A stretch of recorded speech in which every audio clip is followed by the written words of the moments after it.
क्या होगा जब जीवाश्म ईंधन के सभी भंडार खत्म हो जाएंगे? इंसान अपनी ऊर्जा जरूरतों को कैसे पूरी करेगा?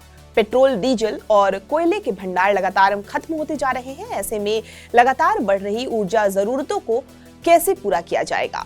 सोलर एनर्जी इसका एक विकल्प हो सकती है, लेकिन जब सूर्य नहीं होगा तो धरती में रहने वाले इंसानों का क्या होगा? ये सवाल हमारे वैज्ञानिकों को भी लगातार परेशान कर रही है। इसलिए दुनिया भर के वैज्ञानिक धरती में एक छोटा सूरज बनाने की कवायद में जुटे हुए हैं।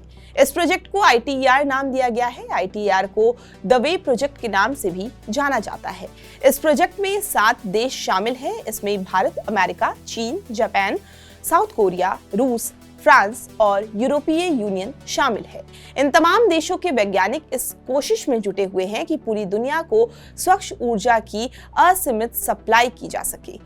सूर्य हमारी गैलेक्सी के सौर मंडल का एकमात्र तारा है जो लाखों करोड़ों सालों से पृथ्वी की ऊर्जा जरूरतों को पूरा कर रहा है। देखने में सूर्य की ऊर्जा असीमित लगती है, पर असल में इसकी भी एक सीमा है। अगर किसी समय सूरज से ऊर्जा मिलनी बंद हो गई तो धरती पर जीवन असंभव हो जाएगा। विज्ञान कहता है कि सूरज और दूसरे सितारों में न्यूक्लियर फ्यूजन से ऊर्जा निकलती है। ये एक प्राकृतिक रूप से होने वाली प्रक्रिया है। इसी न्यूक्लियर फ्यूजन की प्रक्रिया को वैज्ञानिक धरती पर कृत्रिम रूप से करने के प्रयास में लगे हैं। इसी के लिए फ्रांस ने इंटरनेशनल थर्मोन्यूक्लियर एक्सपेरिमेंटल रिएक्टर यानी कि ITER तैयार किया है। ITER दुनिया का सबसे विकसित फ्यूजन एनर्जी न्यूक्लियर रिएक्टर है। ये रिएक्टर साउथ फ्रांस के कादार्शे शहर में स्थित है। प्रधानमंत्री नरेंद्र मोदी ने फ्रांस यात्रा के दौरान इंटरनेशनल थर्मोन्यूक्लियर एक्सपेरिमेंटल रिएक्टर यानी कि ITER का निरीक्षण किया। इसमें हाइड्रोजन के आइसोटोप में कंट्रोल्ड न्यूक्लियर फ्यूजन के जरिए ऊर्जा के उत्पादन की कोशिश हो रही है। देखने में असंभव लगने वाले न्यूक्लियर फ्यूजन को वैज्ञानिक संभव करने की हर संभव कोशिश कर रहे हैं। वैज्ञानिकों का दावा है कि इस न्यूक्लियर फ्यूजन के जरिए किसी भी तरह का हानिकारक कार्बन उत्सर्जन नहीं होगा। Green house gas, radio active कचरे और जीवाश्म ईंधन बिना इससे असीमित ऊर्जा हासिल की जा सकेगी।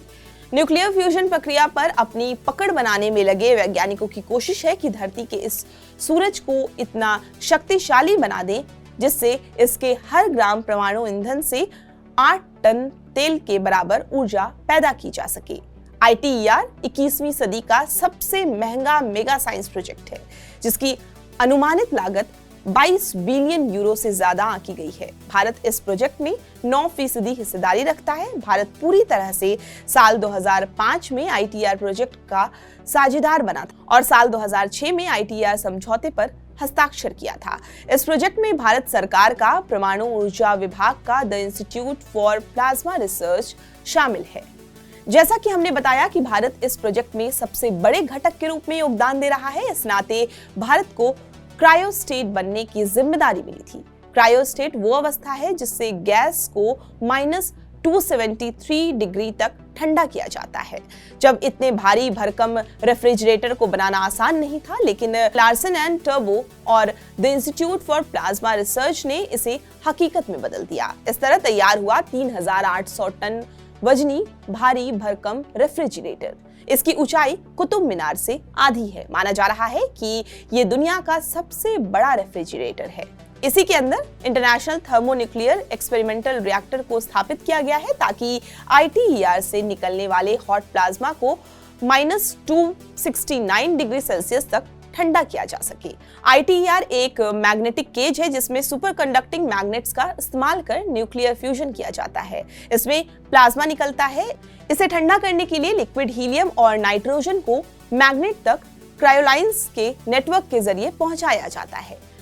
-269 से -193 डिग्री सेल्सियस तक काम करने वाली क्रायोलाइंस का 4 किलोमीटर लंबा हिस्सा और गर्म गैसों को वापस लाने वाली लाइंस का 6 किलोमीटर हिस्सा भी भारत में बनाया गया है। कुल मिलाकर भारत इस प्रयोग में अहम भूमिका निभा रहा है। अगर ये प्रोजेक्ट सफल हुआ तो धरती की ऊर्जा जरूरतों को काफी हद तक पूरा किया जा सकेगा। साथ ही सूर्य की गैर मौजूदगी में भी एनर्जी की सप्लाई नहीं रुकेगी। ये तमाम जानकारी आपके लिए जुटाई थी हमारे साथी अमित गुप्ता ने। आपको ये पूरी जानकारी कैसी लगी हमें कमेंट करके जरूर बताएं। बाकी देश दुनिया की तमाम खबरों के लिए आप हमारे साथ बने रहें और देखते रहें TV9 डिजिटल।